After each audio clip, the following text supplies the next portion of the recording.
if you're good at something and you're passionate about it, and particularly if you can get your head around the lifestyle and the hours, you can do quite well. But at that stage, going into real estate for me represented a step backwards financially, because not only was I facing, quite a little while of limited income.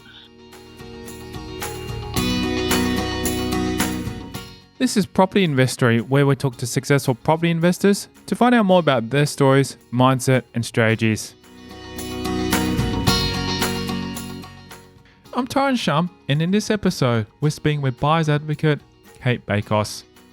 We'll hear about her journey from purchasing her first property at the age of 21 to growing a sizable portfolio, how she made the transition from being a qualified chemist to property, and how a profit of $100,000 on a property she sold was one of her worst investing moments.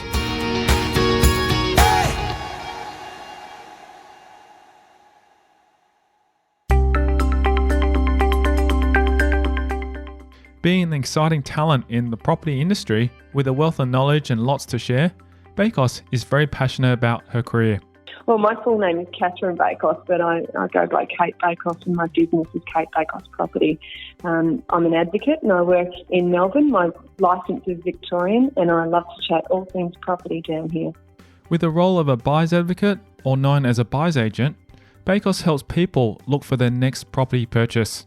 Her job is to essentially help guide them through that maze.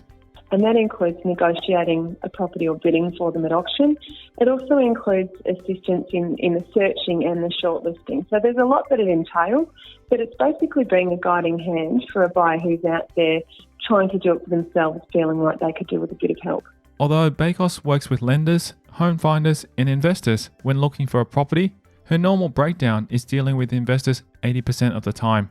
And the reason for that is really based on my appetite for working with investors. They're my favourite kind of buyers because there's a lot of science involved, and it relies on my property knowledge and my ability to guide them on an outcome that's numbers driven as opposed to emotion driven. So at this stage we are assisting a lot of Melbourne buyers who are having a hard time in this tough market finding their own home, but the greater proportion of our clients at the moment are still investors. When dealing with an unpredictable market, it's no surprise that Bakos' day-to-day is just as unpredictable. There is a lot of variety in her days running her buyer's agency, but the one thing she doesn't have is a plan that goes to schedule. You can have the best laid plans, but a phone call from a solicitor with a quirky contract, or a buyer who changes their mind or needs to talk about an emotional issue, or a change in plans when a property is meant to go to auction and somebody else has triggered a sale. They're all the types of things that can throw our day into absolute haywire. So we're often talking to buyers about what we're shortlisting or what we're recommending they do, but it's always those immediate things that need to be actioned straight away that to change the day completely. So most of my day involves communicating with clients, assessing properties, talking to agents and working out what sort of competitive interest is on any property. And all of those activities can take place from the office. And then to a lesser degree, my day might be made up of new inspections or actually negotiating a property transaction. But about 2/3 of my day is usually behind a computer screen and on the phone, because a lot of research goes into a property before the transaction starts to occur. Wow, your day is very, very jam-packed.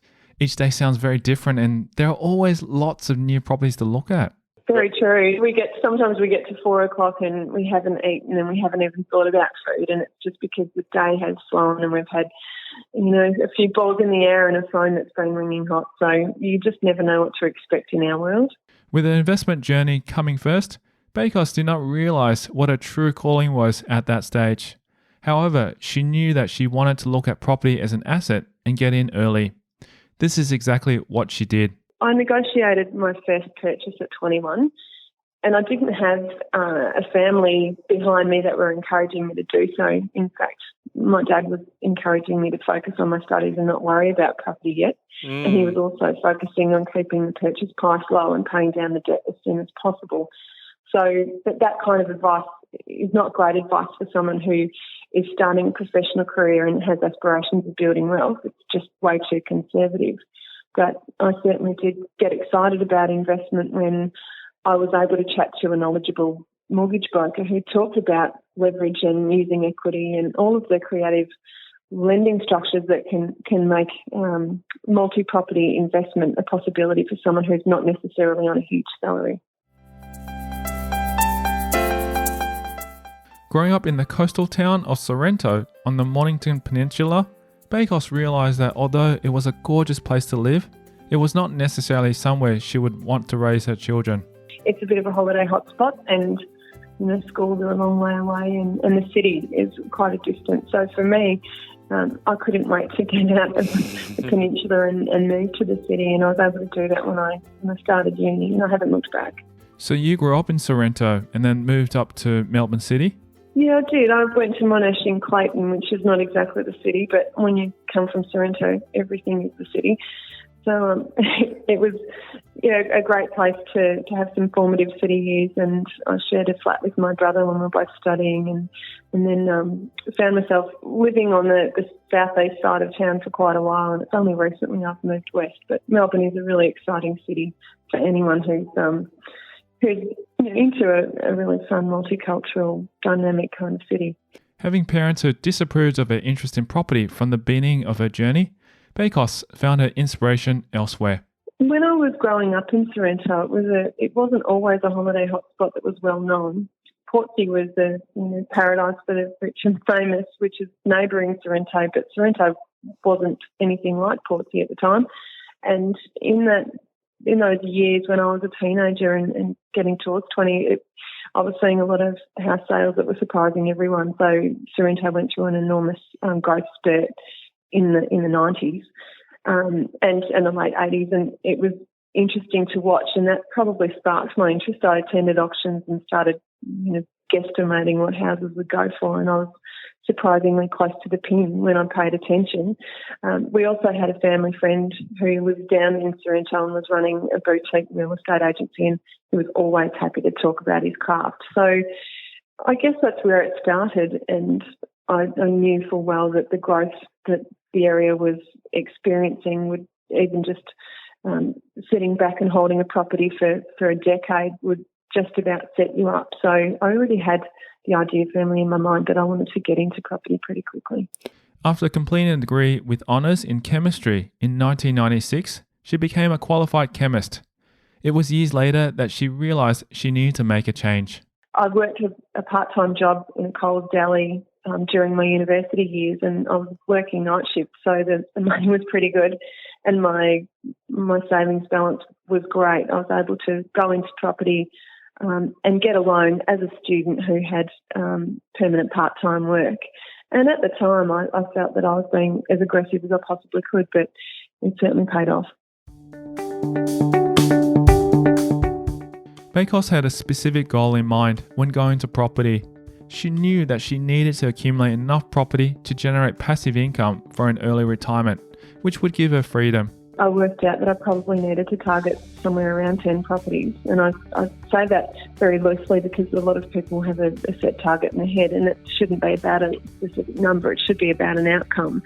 But I knew that if I looked at some cash flow properties and accumulated enough, I could pay them down. And an industrial chemist salary is not an amazing salary, so I had to be quite mindful of the cash flow implication there because my borrowing capacity wasn't huge. So once I started acquiring properties and I was chatting to people at work about it, I knew that I needed to be closer to that. I actually had enough passion and probably skill at that stage to venture into property. And the obvious pathway for me was to go into property sales. So I joined a firm in Bayside, Melbourne as a real estate agent, so as a listing agent or a selling agent.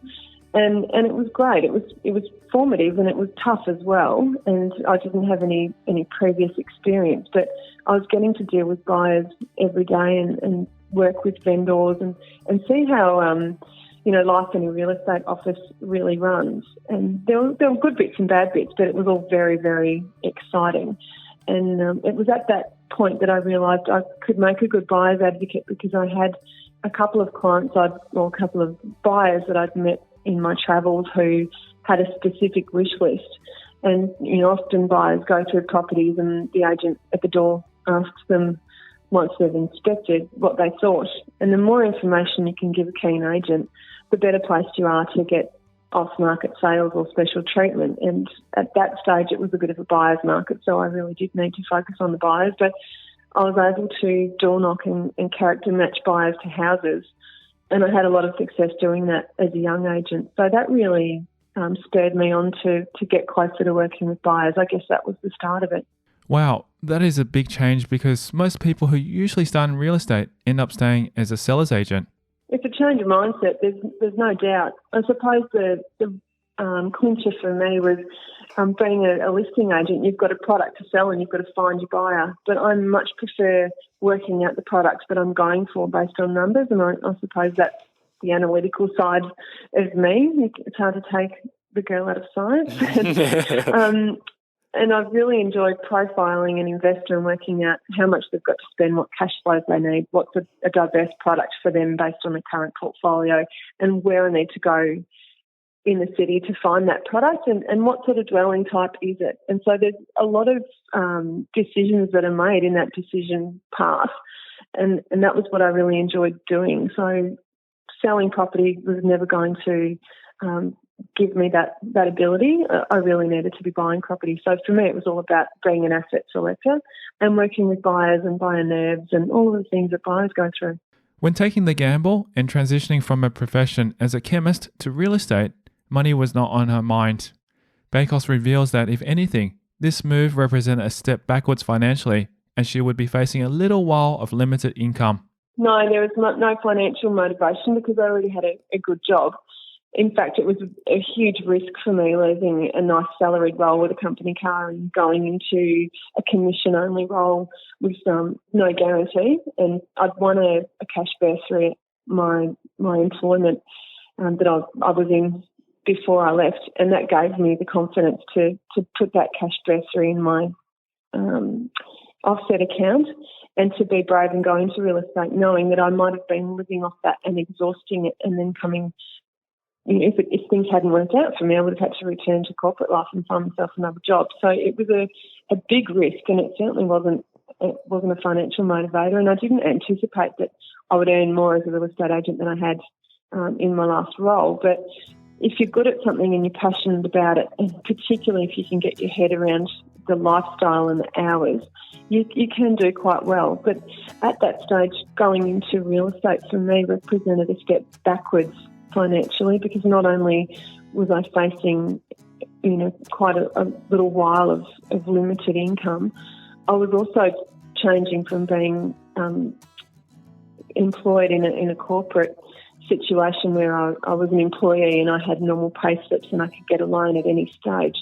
And then I was opting for being self-employed, and as you know, most lenders require 2 full years of financials and they've got to stack up. So I knew that it might have inhibited me for up to 2 years or even more to be able to go for a loan. So it was a big decision for me, and it was a little gap in my purchasing time frame as well. So you purchased one property at 21. What happened from there? I did. I made the big mistake with that first one of cashing in and taking a profit and then reinvesting. And when I say it was a mistake, I could have held that property and taken the equity and continued to invest. But at that stage, I hadn't come across the broker that really did influence a change in my buying patterns. And I thought that the only way you could continue to buy property was save up a deposit or sell out, take a gain and upgrade. So it was a massive mistake for me to make. And had I spoken to the right people, I probably would have held that property. But as it turns out, I bought a little place in Mordialloc in the area, did really well. I took a gain and then purchased an old house in a good part of Seaford, so quite close to the beach on an enormous block. And again, in just 1 year, that property had more than doubled. So I took a gain and I leapfrogged 3 times until someone said, "What are you doing?" And it was then I realised I could get equity out of properties that had exhibited growth and I could continue to invest. And so it wasn't until 2004 that I started accumulating multiple properties and having a better strategy. In order to achieve maximum results from a strategy, Bakos got hold of a lending calculator.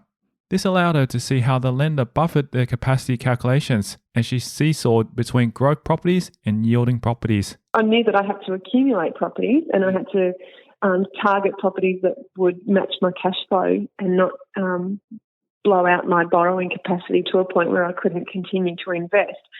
So I got a hold of a lending calculator so that I could see how the lenders buffered their capacity calculations, and I was able to focus on buying a property and making sure there was enough borrowing capacity left for a subsequent property. So whenever I did the calculation, I made sure there was room for two. And if you continue to do that for long enough, you can target higher yielding properties and increase your capacity. So that was what I did, and I pretty much seesawed between growth properties and yielding properties. And I know some people have a growth strategy and aren't fans of yielding, but for me it enabled me to build up my portfolio and to acquire properties that would ultimately be a lot easier to pay down and that would yield me a continued rental return into retirement. Holding properties in multiple states, Bakos scoped out a property with loads of potential. However, this venture proved that even with plenty of due diligence, there can always be surprises in store. It's interesting. I was pretty bold and courageous. I did buy something sight unseen down in Tassie, and it was a bit of an insane move because photographs never really tell the full story, and it wasn't until after we'd settled it, we went down to see this cute little 1841, renovated pub come house, and the doorways came up to my nose. I'm nearly 6 foot, but all that aside, they were, colonial era doorways, and my husband looked at me like I was an alien. So I learned the hard way, but it's a cute little cottage, and we've had consistently good tenants in it. But, would have I bought a cottage that had doorways up to my nose? Probably not. We only find that out when we actually see things, so isn't it funny? Yeah, that's right. I learned a lot of valuable lessons over the years, and when we went into South Australia, I actually wanted to put a bit of rigour behind understanding the area, so we planned to fly in and do a bit of a reconnaissance and talk to people and meet property managers and really canvass the area and understand which pockets were great and how to go about leasing them effectively. So that did pay off because we could wander around and, live and breathe the town before we made decisions to buy. And I think that's really imperative. You either get someone who knows the area intimately, or you really make sure that you get a great feel and ask all of the right questions of the right people. Bakos is open and honest about mistakes that she has made along her property journey, believing that all property investors encountered these challenges. If they say they haven't, they're not being entirely honest. I often, joke about some of the mistakes I've made, but the important thing is knowing when to cut and run or knowing when to ride the storm, and I've done both. But one of my memorable ones is dating back to, I'm just thinking out loud, around 2006, 2005.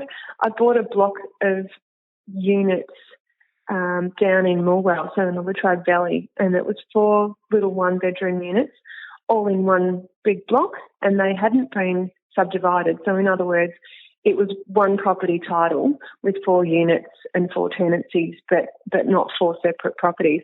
So to go through that process of separately titling them, I would have needed to conduct a subdivision, which involves, a bit of a spend and quite a few steps and a lot of council approval. So I probably misunderstood just how difficult that can be. And not every block of units is really challenging to strata, but you've got to be mindful that any variation can create added cost.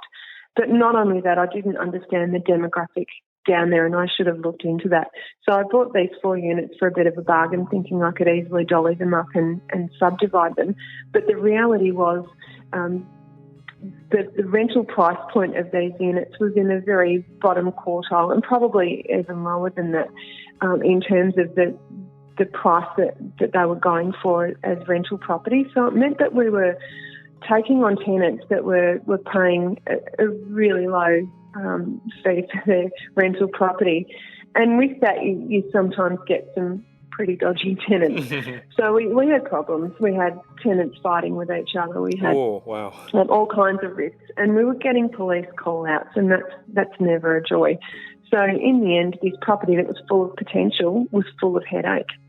And I had to make that decision that, it wasn't worth my marriage, and it wasn't worth the $100,000 profit or the $200,000 profit that I could turn to try and ride it out. So I sold them as a parcel. I made $100,000 on the sale and let someone else take up that exciting opportunity, because it was just outside of my headspace and my scope for the growth that it was creating. Wow. I mean, that's still $100,000 mistake that you gained from it. Yeah, well, we did do up two of them. So if I back out our time and the materials, we probably made about $60,000. But was $60,000 worth the grief that we went through? Probably not. I mean, we had a young one, and it was just a constant source of upset. So you've got to put a dollar value on your sanity sometimes. When managing the demands of her career and of her personal portfolio, Bakos believes that in order to succeed and to do so with your sanity intact, you have to trust your own judgment. When you've got a limited amount of time to make a decision, as long as you've had enough time to do the due diligence and use a really pragmatic check-a-box approach, you sometimes have to tick all of those boxes and say to yourself, I haven't got time to assess how I feel in my heart about this. I've got to make a mental decision that is a good, sound decision on the balance of the due diligence I've done.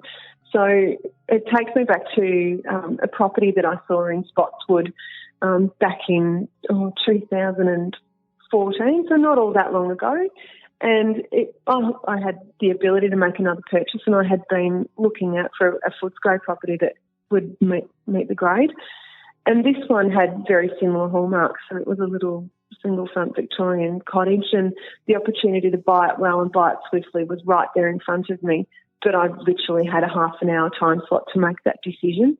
And I did the due diligence very quickly and knew my value. So really it was a case of looking at the title and just making sure that the contract review was okay. And I made a decision to make a swift offer and secured it. And in hindsight, it was a great buy. We purchased it for $540. I didn't even get to really discuss it with my husband, but we had the funds there and we could make that swift decision. And the bank valuation has only recently come back at $730. So in the face of doing nothing to that property in a 2-year period, it's gone from $540 to $730, and that's according to the lender. So I've been really happy with that, and it's a really good example of backing yourself and making a swift decision. Bakos equates property to people.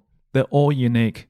She's constantly challenged because of the diversity of the industry, especially in Melbourne, and that makes for an interesting future. What I get really excited about is that lack of black and white and the shades of grey, and you've got to make your own assessments. And it's always exciting in any market when you're assessing a property and working out whether it scores highly enough to go for. So that is what excites me in this role, and understanding what sort of metrics a particular property can deliver as well. So while there's a lot of science, there's also a lot of art.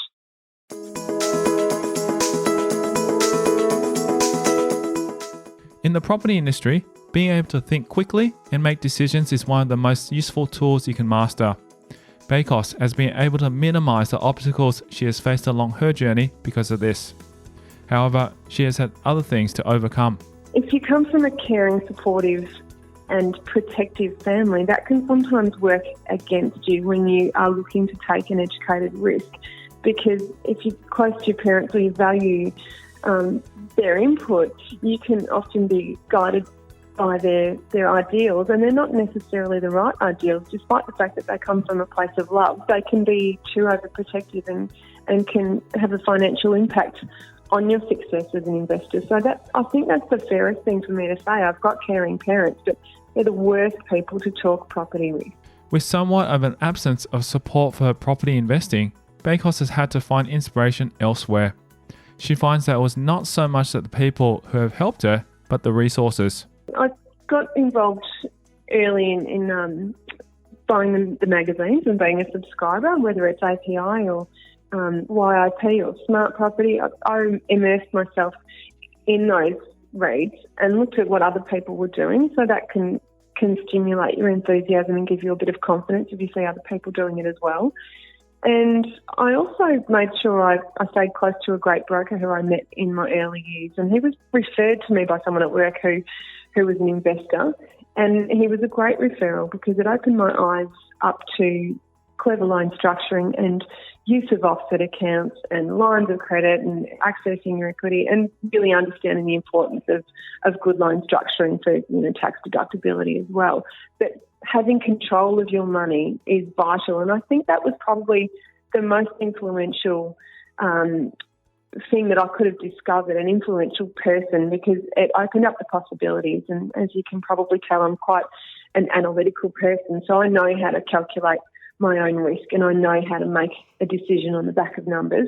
But what I didn't really understand was how the banks view me. And so that was a really good eye-opener, because understanding how the banks assess you can help you engineer your path forward and make sure that you've got a high chance of success when you do go for a loan.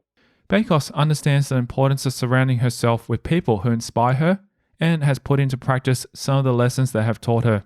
I've had some really good encouragement from a friend of mine's dad who came out to Australia from Cyprus, and he managed to accumulate a property portfolio just through lots of hard work and just sheer determination. And he probably wouldn't have a clue that he was quite influential, but he gave me a lot of encouragement in the early days when I had worried parents telling me to stop and slow down. And he did explain, he just shared with me what his lifestyle is like now and how much freedom he's been able to get for himself and his family. And it was really inspirational. And it was really just that pat on the back and that word of advice that, property is reasonably forgiving if you target broadly the right dwelling types in some good areas. You don't need to get a 10 out of 10 property. If you get a 9 out of 10 property and hold it for a long time, it will do well. So he was really influential in giving me that confidence to keep doing what I was doing and to ignore the white noise of my parents being a little bit nervous. Wow, I'll have to get that person's name because I would actually love that kind of encouragement. Yeah, well, I think there are a lot of investors like that in every city, and Melbourne is certainly a place where you can see a wonderful migrant history of working hard and accumulating properties. And I get really excited about stories like that. But he's certainly in a position now where he's got freedom and choice. With a seesawing approach to investing that allows her to sustain her property journey for the future, Bakos focuses on two things. Firstly, what the bank is prepared to loan me, and also what sort of surplus cash flow I'm comfortable to apportion to holding a property. Because if you're going for a growth property in a capital city, you're most likely going to have negative cash flow, particularly if you're borrowing as much as you can for that investment. So understanding how much negative cash flow you can sustain comfortably, and also what the bank is happy to loan you, helps set up a scenario where you can understand how much the property will cost you and what sort of rent you need to get. And there are various levers that you can pull to adjust the rent that you can get, whether it be targeting a property on a smaller sized piece of land or going for a townhouse that has lots of living area and a stronger rental potential in a good area where you can reduce the purchase price by going for something on a smaller sized piece of land. There's a few different ways that you can do that, and obviously every area has different property types, offering different rentals. So you do need to know your areas, but when you know what sort of cash flow shortfall you can sustain, you can then engineer the type of property that you go for so that you're never in a position where the property is costing you more than you can afford or more than you want it to. And you've also got to factor in leaving enough room for the next one, and that's really important. So rather than just going for all of these cash flow properties in regional hotspots, it's not my plan by any means. I try and seesaw my approach so that I'm getting the best of both worlds. I'm building up my portfolio with properties that are a bit easier to pay down and they're yielding a bit higher. And then I'm also going for properties that will exhibit really strong capital growth, but they're costing me a little bit to hold. And really putting a figure on what your overall out-of-pockets are across your entire portfolio is really important. And that will change as your life changes or your salary changes. But having a really good grasp of what the maximum is will stop you going into a property decision where you're then forced to sell it or something has to give, because selling a property that you intended to keep is just a waste of stamp duty, and it can be a bit of a financial nightmare. At one point in Bakos' journey, when she was on maternity leave and was not earning enough money, she realised the importance of having some cash flow positive properties, or at least some that were cash flow neutral. When you're first going into property investing, if you're doing that cold, you need to either have a savings pool or you need some equity, and that can be the hardest step, getting started. And the more properties you accumulate, obviously, if they're growing, you've got more equity at your fingertips. So there's two things that you need to continue buying property. The first one is equity or savings, and the next one is servicing capacity. So if you can't afford the cash flow shortfalls, you won't get that property. And when that is the case, where you can't afford those shortfalls, it might be because you're on a reduced income or you've already maxed yourself out. It might be because you're in a position like I was on maternity leave and not earning enough. You then need to think about whether your strategy goes on hold or whether you target some properties that are actually putting money in your pocket. So in other words, cash flow positive properties, or at least cash flow neutral. And when I was on mat leave, I was able to focus on some areas where the growth was not dramatic, but the yield was better than 6%. So for me, I was able to focus on properties that could sustain themselves, that I knew the banks would say yes to, because I could demonstrate with rental appraisals that these properties could service themselves. So that's the cash flow positive or the yielding model.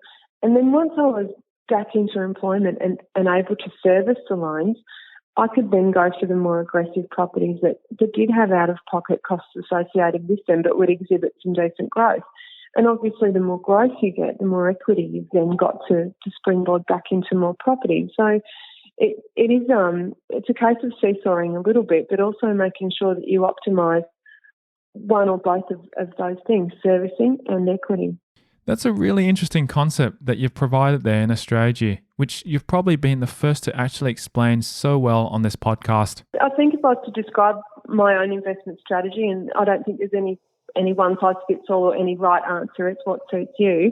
Mine is buy and hold investment, and I have a cash flow angle to every decision I make, and it's a balanced cash flow angle, because if I just go and accumulate cash flow properties, I won't be getting that growth. And if I just accumulate growth only, I might have to work for a very long time to pay them all down, or I'll have to face the prospect of selling and making a profit and paying some debt down. And that doesn't suit the strategy I've engineered for myself. I really wanted to buy and hold and be able to pay them down and retire that debt on retirement or beforehand. So it's really a juggling act between the two, to be able to fund those high growth properties with negative cash flow that you might have, using the high yielding properties to really inject that back? Excellent. Absolutely. And you've got to balance risk as well. So avoiding areas where values could come off in a hurry or where vacancies could strike, that's the art.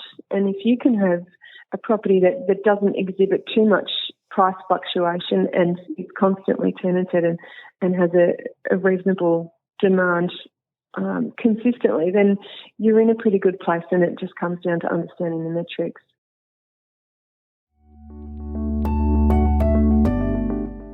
Another balancing act that Bakos has mastered and that has affected the growth of a property portfolio is doing the right amount of due diligence whilst also knowing when it is right time to make a move. I make a decision quickly because I process information quickly. I think asking the right people and sourcing the right answers as fast as you can, but making sure you're satisfied with the depth of research is really vital. And I am a fast decision maker, I move fast, but that can make the difference between getting a great deal and missing out on it. And if you can overcome your fear and satisfy yourself that you've ticked all of the right boxes and just move forward, the key is taking action. I think that's what I've done really well. I think a lot of people spend too much time just pondering and also analysing. It could be very easy to procrastinate, so that's a very good point that you've made. Analysis paralysis is a term that's thrown around a lot in our industry, and it can be your worst enemy. That's not something that I'm guilty of. I certainly can make a quick decision, and you've got to live with your decision too. And if you do miss out any due diligence, it can bite you. So it's vital that you've got a full checkbox, and I think that I've got a really good system that I use, whether it's for myself or for clients. You just have to make sure that you're satisfied every single combination and permutation you can think of. Knowing how valuable other successful property investors' insight was to Bakos through her career and property journey, Bakos aimed to do the same when in 2016 she published her book. I really loved writing my book. It was all about real life adventures, a lot of which were mine, and they weren't all necessarily, brilliant stories. I shared mistakes as well, because if you can learn by someone else's mistake, then you don't have to make it yourself to discover it. And it was a bit of a labour of love. I put that book together over a couple of family holidays over January breaks, and got that out a few months ago. So I do recommend that anyone reading it could glean some information and learn from it. But I also had books that I loved reading in my earlier years, and they really helped me shape what sort of strategy I wanted for myself. And it's fair to say that strategy has changed and evolved over the years too. But looking at Jan Summers' books in the early days was fabulous, because she writes in a really wonderful style and makes difficult concepts very, very easy to understand. I thought Margaret Lomas had some really great angles, and I certainly got an appreciation of cash flow investing when I read Steve McKnight's books. So they were all just some of the reads that I was able to glean some great ideas from, and I highly recommend that any keen investor have a look at all of those and certainly explore some other growth investor models as well. I've read Michael Yardney's books. I read Chris Gray's book. I thought it was great. So understanding other people's strategies and why they've worked for them is quite imperative to formulating what will work for you.